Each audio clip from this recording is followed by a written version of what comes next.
আসসালামু আলাইকুম। সপ্তম শ্রেণীর সুপ্রিয় শিক্ষার্থীরা, উত্তরা হাই স্কুল অ্যান্ড কলেজের অনলাইন ক্লাসে তোমাদের স্বাগত জানাচ্ছি। আমি সালমা বেগম স্নেহ। আশা করি তোমরা যে যেখানে আছো সবাই সুস্থ আছো, ভালো আছো। আমিও আলহামদুলিল্লাহ ভালো আছি। আজ আমি তোমাদের সামনে উপস্থিত হয়েছি তোমাদের বাংলা প্রথম পত্রের একটি কবিতা নিয়ে। শিক্ষার্থীরা, যেহেতু প্রথম পত্রের ক্লাস, বই খাতা হাতে রাখো। তো কথা না বাড়িয়ে আমরা মূল পাঠে চলে যাব। আজকে যে কবিতাটি নিয়ে আলোচনা করার জন্য আমি তোমাদের সামনে উপস্থিত হয়েছি তার নাম হচ্ছে গরবিনী মা জননী। লিখেছেন সিকান্দার আবু জাফর।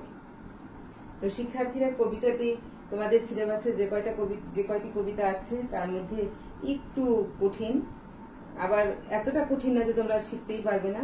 ভয় পাওয়ার কিছু নেই, মনোযোগ দিয়ে শুনবে, বই হাতে রাখো। তো কবিতাটি লিখেছেন সিকান্দার আবু জাফর। প্রথমে তোমাদের আমি কবিতা বিশ্লেষণে ঢোকার আগে একটু কবি পরিচিতি আমরা দেখে নেই। তোমরা বোর্ডের দিকে খেয়াল করো। কবির জন্ম 1919 সালে সাতক্ষীরা জেলায়। তিনি ছিলেন একজন বিশিষ্ট কবি, নাট্যকার ও সাংবাদিক।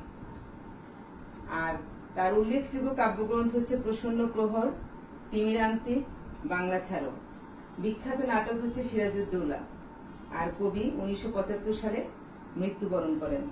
আমরা যে কবিতাটি নিয়ে আজকে আলোচনা করব সেই কবিতাটি উৎস হচ্ছে কবির বাংলা ছাড়ো কাব্যগ্রন্থ, অর্থাৎ কবির লেখা বাংলা ছাড়ো কাব্যগ্রন্থ থেকে গরবিনী মা জননী কবিতাটি নেওয়া হয়েছে।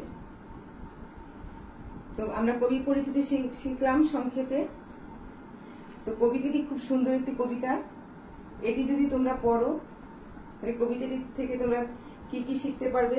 প্রথমত, বাংলাদেশের প্রাকৃতিক সৌন্দর্যের কথা তোমরা জানতে পারবে। তারপরে বাংলা মায়ের সম্মান রক্ষায় সন্তানদের আত্মত্যাগের কথা জানতে পারবে। স্বদেশের প্রতি তোমাদের মমত্ববোধে জাগ্রত হবে।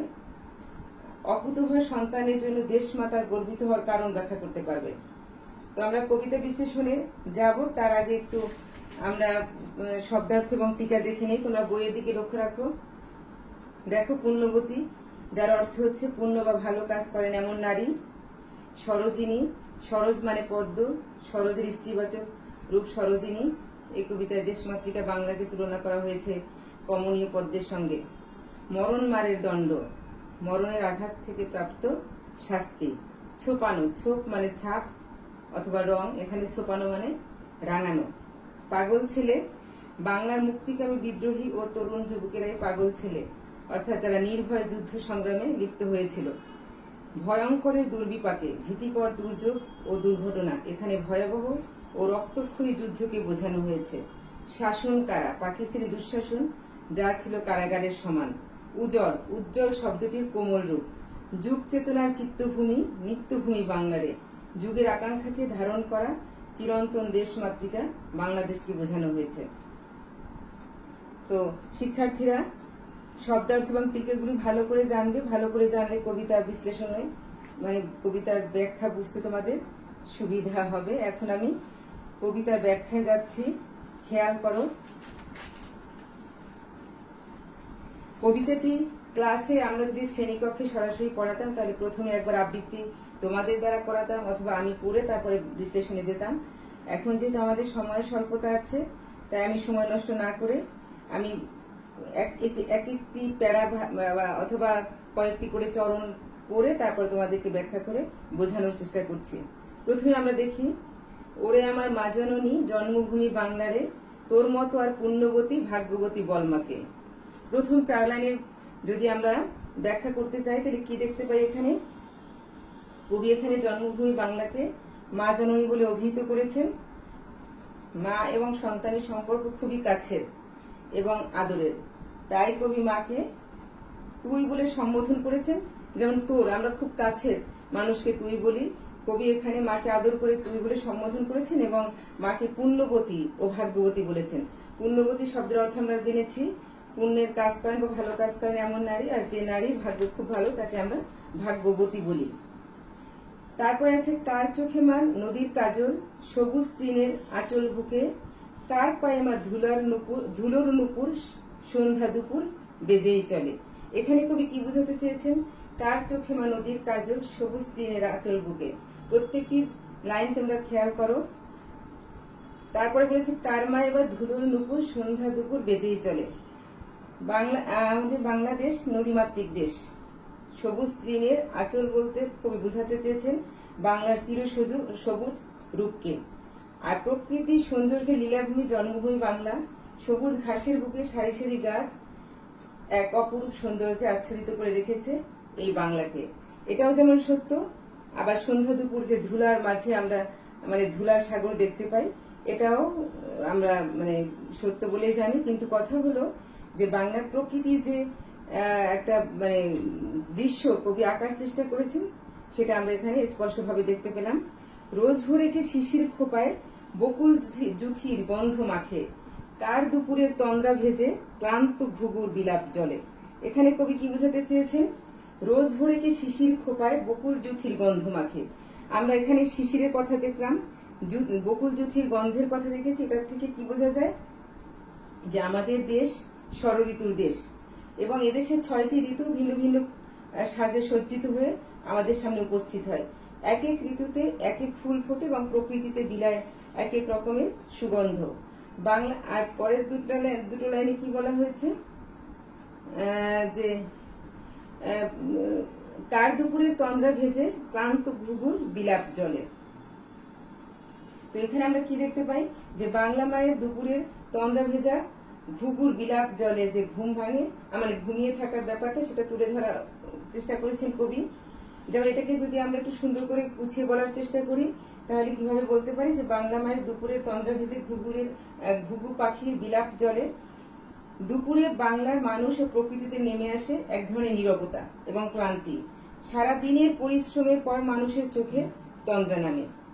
সেই তন্দ্রা অথবা আধো আধো ঘুম সেটা আরো ঘনীভূত হয় বা জমাট বাঁধে ক্লান্ত ঘুঘুর ডাকে। এখানে তন্দ্রা ভেজে শব্দটা এখানে ঘনীভূত হওয়া অথবা জমাট বাঁধা অর্থে ব্যবহৃত হয়েছে বা কবি ব্যবহার করেছেন। পরের পৃষ্ঠায় যাও। পরের পৃষ্ঠায় কি আছে কবিতায়? কামার কুমোর জেলে চাষি বাউল মাঝি ঘর উদাসী, কার ছেলেরা নিত্য হাজার মরণ মারে দণ্ডগণে। এখানে কবি বোঝানোর চেষ্টা করেছেন কামার কুমোর জেলে চাষি বাউল মাঝি ঘর উদাসী। বাংলার কামার কুমোর জেলে চাষি বাউল মাঝি সহ সকল শ্রমজীবী কৃষিজীবী মানুষ সারাদিন যে কঠোর পরিশ্রম করে, এই কঠোর পরিশ্রমী মানুষগুলোর কথা এখানে কবি তুলে ধরেছেন। আর তারা কেন পরিশ্রম করে? দেশকে রক্ষা করার জন্য। তারা যে যার ক্ষেত্রে সে সেভাবেই কাজ করে যায়। তাদের কাছে নিজের ঘরের চেয়ে দেশ বড়, তাই তারা ঘরের প্রতি উদাসীন থাকে। এখানে যে বলা হয়েছে যে বাউল মাঝি ঘর উদাসী, তাহলে এই কাজের মধ্যে নিয়োজিত থাকার কারণে তারা ঘরের প্রতি উদাসীন থাকে। বাংলা মায়ের দামাল ছেলেরা সময়ের প্রয়োজনে সবসময় বুক পেতে মরণের মতো কঠিন শাস্তি মেনে নিয়েছে। এটা বোঝানো হয়েছে এই যে মরণ মারের দণ্ডগণে, কার ছেলেরা নিত্য হাজার মরণ মারের দণ্ডগণে। তাহলে এদেশের দামাল ছেলেরা তারা বিভিন্ন দামাল ছেলেরা যে সময় প্রয়োজনে বা প্রয়োজন হলে তারা যে সব ধরনের আঘাত বুক পেতে নিতে পারে, সেই ব্যাপারটি কবি উপস্থাপন করেছেন। তারপরে দেখো, ছেলের বুকের খুন ছোপানো কোন জননীর আঁচল কোণে, দুর্ভাগিনী কার মেয়েরা কান্না ফুলের নকশা বনে। এই 4টি চরণ এখানে খুবই গুরুত্বপূর্ণ। ছেলের বুকের খুন ছোপানো ছেলের বুকের রক্ত দিয়ে রঞ্জিত কোন জননীর আঁচল কোণে। তার এখানে আমাদের যে বাংলার ইতিহাস 1952 সাল থেকে শুরু করে 1971 সাল পর্যন্ত যে বাংলার ইতিহাস, সেই ইতিহাসের কথা কবি তুলে ধরেছেন। আমরা জানি 1952 থেকে 1971 সাল পর্যন্ত বাংলার যে ইতিহাস, এটা বাঙালির রক্ত দিয়ে রাজপথ রঞ্জিত করার ইতিহাস। বাংলা মায়ের অধিকার রক্ষার জন্য বাঙালিকে বুক পেতে নিতে হয়েছে বুলেটের আঘাত, এবং এই ব্যাপারে বাঙালি বা বাংলার সন্তানরা কখনোই পিছপা হননি। নানান ধরনের নিপীড়ন, নির্যাতন আর গুলিতে বাংলা মায়ের কোল খালি হয়েছে বারবার। বাংলার মাটি এই সমস্ত শহীদ ছেলের রক্তে সিক্ত হয়েছে বলে কবি দেশ মাতৃকার আঁচলে ছেলের বুকে রক্ত চিহ্নের কথা বলেছেন। মানে এই শহীদ ছেলের রক্তে বাংলার মাটি রঞ্জিত হয়েছে এবং সেটি মায়ের আঁচলের সাথে তুলনা করেছেন। এই রক্ত দানের যে ইতিহাস, এটি যে আমাদের শুধু শোকের সেটা আমরা বলবো না। এটা একদিকে যেমন শোকের, অন্যদিকে তেমনি গর্বেরও বিষয় আমাদের, যে আমরা আমাদের বুকের তাজা রক্ত ঢেলে দিয়ে আমরা আমাদের অধিকার রক্ষা করতে পারি। এটা বাংলার ছেলেরা বা বাংলা মায়ের সন্তানরা বারবার দেখিয়েছেন। এরপর থেকে সেই মাকে যার হাজার হাজার মা নাম ডাকা পাগল ছেলে মায়ের নামে ঝাঁপিয়ে পড়ে ভয়ঙ্করে দুর্বিপাকে। এই কথাটা অবশ্য আগের স্টেপে মোটামুটি আমরা বলেই ফেলেছি। এখানে কবি কি বোঝানোর চেষ্টা করেছেন, এখানে নিজেদের আত্মত্যাগের বিনিময়ে যে জন্মভূমির ছেলেরা জন্মভূমির জন্য বিভিন্ন দুর্বিপাকে বা বিভিন্ন প্রয়োজনে বা বিভিন্ন দুঃসময় তারা যে ঝাঁপিয়ে পড়তে পারেন বা পড়েছেন, সে কথাই কবি বোঝাতে চেয়েছেন। কার সিনেমা উপড়ে ফেলে বুলেট ফাঁসির শাসন কারা, দুঃখের ধূপে সুখ পুড়িয়ে কার ছেলে মুখ উজ্জ্বল রাখে। তো এখানে কবি যেটা বোঝাতে চেয়েছেন, এখানে এই ছোট্ট 4টি লাইনের ভেতরে কবি অনেক বড় একটি ইতিহাসকে উপস্থাপন করার চেষ্টা করেছেন। এখানে কার ছেলে মা উপড়ে ফেলে বুলেট ফাঁসির শাসন কারা, এই লাইন দিয়ে কবি বোঝানোর চেষ্টা করেছেন একটা আমাদের মানে ঐতিহাসিক একটা পটভূমি তুলে ধরার চেষ্টা করেছেন। আমরা জানি 1947 সালে ভারতবর্ষ বিভাগের মধ্য দিয়ে ভারত ও পাকিস্তান নামে দুটি রাষ্ট্র জন্ম লাভ করে। তোমরা হয়তো সামাজিক বিজ্ঞানে এই ধরনের ইতিহাস বা বাংলার ইতিহাস তোমরা পড়েছো, তোমরা এটা শুনলেই বুঝতে পারবে। তো বাংলাদেশ তখন ছিল পূর্ব পাকিস্তান নামে পাকিস্তানেরই অন্তর্ভুক্ত। তো পশ্চিম পাকিস্তানের শাসক গোষ্ঠী পূর্ব পাকিস্তানের নিরীহ বাঙালির উপর শাসনের নামে অত্যাচার, নির্যাতন, নিপীড়ন, শোষণ, নির্যাতন মানে এমন নানান ভাবে তারা বাঙালির এই ছেলেদেরকে বা পূর্ব বাংলার জনগণকে দাবিয়ে রাখার চেষ্টা করেছেন। কিন্তু একেবারে প্রথম দিকে তারা প্রতিবাদ করলেও যখন কাজ হয়নি, তখন কিন্তু তারা ঘুরে দাঁড়ানোর চেষ্টা করেছেন। আর এই বাংলার ছেলেরা প্রমাণ করে দিয়েছেন, সেই 1952 সালের ভাষা আন্দোলনের মধ্য দিয়ে থেকে শুরু করে 1971 সালে স্বাধিকার আন্দোলন পর্যন্ত তারা দেখিয়ে দিয়েছেন যে না, আমরা আমাদের বাংলা মায়ের যে অধিকার সম্মান সেটা আমরা রক্ষা করতে জানি এবং সেটা তার মায়ের মুখের ভাষা তারা কেড়ে নিতে দিবে না, সেখানে তারা বুকের তাজা রক্ত ঢেলে দিয়েছে। সেখান থেকে শুরু করে বিভিন্ন রাজনৈতিক প্রেক্ষাপটে অসংখ্য যে তাদের এই সাহসিকতার পরিচয় তারা রেখেছে। আবার ঠিক তেমনি ভাবে 1971 সালে তারা এই পশ্চিমা শাসক মানে পশ্চিম পাকিস্তানের শাসক গোষ্ঠীর বিরুদ্ধে ঘুরে দাঁড়িয়ে এবং 9 মাসের রক্তক্ষয়ী যুদ্ধের মাধ্যমে বাংলাদেশকে তারা স্বাধীন মানে করতে পেরেছে বা করে দেখিয়ে দিয়েছে যে না, এদেশের মানুষ অন্যায় অত্যাচার সব সময় বা শেষ পর্যন্ত মেনে নেয় না।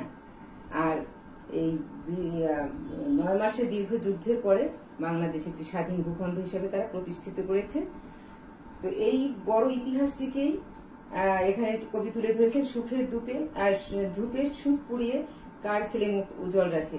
আর এগুলো করতে গিয়ে তারা নানান ধরনের কি বলে এই যে শাসন নির্যাতনের শিকার হয়েছেন। তারপরে তাদের দুঃখটাকে তারা ভুলে গিয়ে মানে দুঃখের ধূপে সুখ পুড়িয়ে বাংলা মায়ের মুখকে তারা উজ্জ্বল রাখার চেষ্টা করেছেন। তুই তো সে মা, ওমা তুই তো সেই গরবিনী, রক্তে ধোয়া সরোজিনী। এখানে কবি কি বলার চেষ্টা করেছেন, এখানে দেশ মাতৃকা বাংলাকে সরোজিনী বলতে এখানে সরোজ হচ্ছে পদ্মফুল, সরোজিনী তোমরা একটা টিকার মধ্যেই পাবে, সরোজ মানে পদ্মফুল, সরোজের স্ত্রীবাচক রূপ সরোজিনী। আর এই কবিতায় দেশ মাতৃকা বাংলাকে তুলনা করা হয়েছে কমনীয় পদ্মের সঙ্গে। তো কমনীয় পদ্মের সঙ্গে কবি তুলনা করেছেন এবং বলেছেন মা তুই তো সেই গরবিনী, মানে এই যার ইতিহাস সে মা তো আসলেই গরবিনী। আর মা তখনই গর্ববোধ করে যখন তার সন্তান সুসন্তান হিসেবে প্রতিষ্ঠিত হয়। তো বাংলার ছেলেরা তারা যে সুসন্তান, তারা যে সময় প্রয়োজনে সবকিছু করতে প্রস্তুত, এটি তারা দেখিয়ে দিয়েছে কাজের মাধ্যমে। তারপর হচ্ছে যুগ চেতনার চিত্তভূমি নিত্যভূমি বাংলারে। এই লাইন দুটি পরীক্ষা প্রায় আসে বা আসার জন্য খুবই উপযুক্ত, খুব সুন্দর দুটি লাইন। এখানে ছোট্ট দুটি লাইনের মধ্যে এখানেও খুব সুন্দর একটি বক্তব্য উপস্থাপন করার চেষ্টা করেছেন। তো এটাকে আমরা ব্যাখ্যা করলে কি পেতে পারি, যুগ চেতনার চিত্তভূমি মানে যুগের আকাঙ্ক্ষাকে ধারণ করা নিরন্তর বাংলাদেশকে কবি বুঝিয়েছেন। আরো একটু যদি আমরা ব্যাখ্যা করি, তাহলে যুগের আকাঙ্ক্ষাকে ধারণ করে বাংলাদেশ যে জেগে উঠতে পারে, কবি সে কথাই বোঝানোর চেষ্টা করেছেন বা বুঝিয়েছেন। বাংলাদেশের ইতিহাস দীর্ঘ সংগ্রাম ও ত্যাগের ইতিহাস, এটা আমি আগেই বলেছি। যুগের চাহিদার আলোকে ভূমিকা রাখতে পারে এদেশের মানুষ, রাখতে পারে এবং রাখার জন্য সর্বদা তারা তৎপর। চিরন্তন এই বাংলাদেশ এই চেতনাকে ধারণ করে আছে। শেষ দুটি লাইনের মাধ্যমে কবি এই কথাটি বুঝাতে চেয়েছেন।